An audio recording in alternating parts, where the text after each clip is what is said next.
দল যে ধর্ম যে সম্প্রদায়ের হন, আইন মেনে চলুন। এই সরকার আইনের শাসন প্রতিষ্ঠা করেছে, এটাকে ধরে রাখবে, অন্যায় করবে না। এই আইন কারোর ক্ষেত্রে রাজনৈতিক প্রতিহিংসার ইনস্ট্রুমেন্ট হিসেবে ব্যবহার হবে না। এভাবেই কোনো রাজনৈতিক রং না দেখেই দোষীদের উপযুক্ত শাস্তি দেওয়া হবে, কড়া বার্তা মুখ্যমন্ত্রীর।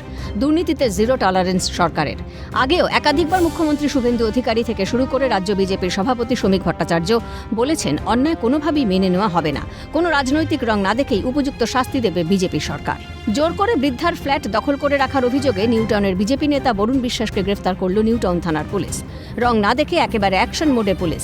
বারাসত আদালতে পেশ অভিযুক্ত বিজেপি নেতা। এদিকে পুলিশ আটক করে নিয়ে যাওয়ার সময় জনরোষের শিকার হন বিজেপি নেতা। ক্ষিপ্ত জনতার হাতে মার ও ডিম খেতে হয় বিজেপি নেতা বরুণ বিশ্বাসকে। 2018 সালে নিউটাউনের অভিজাত আবাসনটি ভাড়া নেয় বিজেপি নেতা বরুণ বিশ্বাস। এগ্রিমেন্ট শেষ হয়ে যাওয়ার পরেও ফ্ল্যাট ছাড়ছিল না বলে অভিযোগকে কেন্দ্র করে স্থানীয় বাসিন্দাদের মধ্যে তীব্র ক্ষোভ ছড়ায় বৃহস্পতিবার রাতে। ঘটনায় পরিস্থিতি নিয়ন্ত্রণে আনে নিউটাউন থানার পুলিশ। উত্তেজিত জনতার একাংশ ক্ষোভ উগরে দেয়। অভিযুক্ত বিজেপি নেতাকে আটক করে থানায় নিয়ে যাওয়ার সময় তাকে লক্ষ্য করে ডিম বৃষ্টি করা হয়। এদিকে ফ্ল্যাটের মালিক জানান, 2019-এর মার্চ থেকে 18,000 টাকা করে প্রায় 16 লাখ টাকা বাকি। ঠিক এগ্রিমেন্ট অনুযায়ী 2 মাস আগে করার কথা, আমি 2.5 মাস আগেই ওকে নোটিশ দিয়েছিলাম যে তুমি ছেড়ে দাও। তখন বললো আমার মিসেস প্রেগনেন্ট। আচ্ছা, প্রেগনেন্ট হলে পরে কি হয়? ওয়ার্ল্ড হেলথ অর্গানাইজেশন থেকে 6 মাস অ্যালাউ করে। ও বলে আমাকে 5 বছর সময় দিতে হবে। হ্যাঁ, তারপরে আমরা না, সেটা আমি পারবো না। তারপরে আমি আর পরে ও ইয়েতে ভাড়া পাঠিয়েছিল, মানি অর্ডারে 2 বার পাঠিয়েছিল আমাকে। আমি যেহেতু এগ্রিমেন্ট নেই তাই ভাড়া নিইনি টাকা। তারপরে বললাম আমি কোনো রেন্ট কন্ট্রোল বা হায়ার অথরিটি থেকে ভাড়া দেবো, তাও কিছু কোনোদিনই। তারপর মোট কথা 2019-এর মার্চ থেকে আজ পর্যন্ত 18,000 টাকা করে প্রায় 16 লাখ টাকার মতো ভাড়া বাকি। আমি তোকে দিয়ে বলেছিলাম যে ফ্ল্যাটটা ছেড়ে দিন, ও তো ছাড়ছে না। আর এতদিনের ভাড়া বাকি, ভাড়াটা তো বেড়েই যাচ্ছে, 1 নম্বর কথা। তার মধ্যে আমাকে মেনটেন্যান্স চার্জ সোসাইটির থেকে 3,42,000 টাকা মেনটেন্যান্স চার্জ চেয়েছে। তার মধ্যে আমি কিছুটা পেমেন্ট করেছি, কিন্তু একসাথে এত টাকা আমি পেমেন্ট করতে পারবো না। সাবজুডিস ম্যাটার কখনো ফোর্সফুল অকুপেন্সি হয় না, আর আমি ভাড়া দিয়েছি, ফেরত এসেছি। গুন্ডা দমন করতেই হবে। বিগত তৃণমূল সরকারের আমলে মানবাধিকার কমিশন বলেছিল রাজ্যে আইনের শাসন নেই, শাসকের আইন চলছে। রাজ্যের মানুষ এটা বুঝেছেন বলেই তাদের সরিয়েছে। এখন কেউ যদি কোনো অন্যায় করে তাহলে তার জায়গা হবে হয় আকাশের নয় শ্রীঘরে, কড়া বার্তা বিজেপির রাজ্য সভাপতির। গুন্ডা দমন তো করতেই হবে।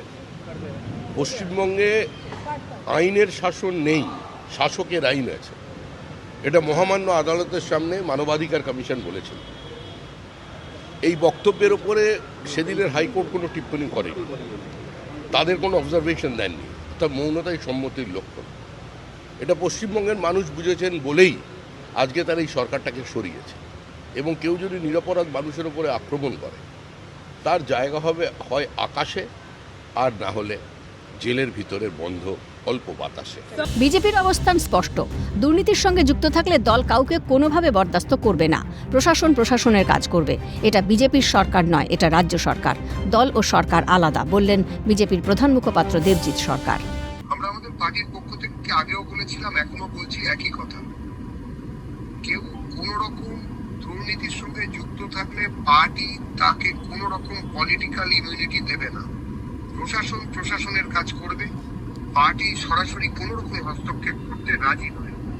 এই বিষয়ে আমরা পার্টি এবং প্রশাসন বা সরকারকে আলাদা রেখেছি। আগে হতে পারে এটা যে আমাদের নির্বাচিত জনপ্রতিনিধি বিধায়করা তারা সরকারটি তৈরি করেছেন, কিন্তু এটি পশ্চিমবঙ্গ রাজ্য সরকার, এটা বিজেপির সরকার নয়। যদি বিজেপিরও কেউ কোনো অন্যায় করে কোথাও অসুবিধাতে পড়েন, তার জন্য পার্টি কোনো দায় নেবে না। আইনের শাসন চলবে, আইন সবার জন্যই সমান। রাজ্যে পালাবদলের পরেই বিজেপির হাত ধরে বঙ্গে সুশাসন প্রতিষ্ঠিত হচ্ছে। আমরা ওরা রাজনীতি ভুলে যে দলেরই হোক না কেন তাকে কঠোর আইনের আওতায় এনে শাস্তি দেওয়া হবে বলে করা হুঁশিয়ারি মুখ্যমন্ত্রীর। আর এখানেই তৃণমূল বিজেপির রাজনৈতিক সংস্কৃতির পার্থক্য প্রকাশ পাচ্ছে। 2021-এ ভোট পরবর্তী হিংসার ঘটনায় রাজ্য ছারখার হয়ে গেলেও তৎকালীন মুখ্যমন্ত্রী থেকে অভিষেক দলকে শৃঙ্খলায় বাঁধতে পারেননি। পুলিশকেও কার্যত বসিয়ে রাখা হয়েছিল, কিন্তু পালাবদলে আজ আর কারোর যে রেহাই নেই তা স্পষ্ট। ক্যামেরা খালিদ জামালের সঙ্গে জ্যাকি সিং, রেশমি দাস ও শুভদীপ মান্নার রিপোর্ট, ক্যালকাটা নিউজ।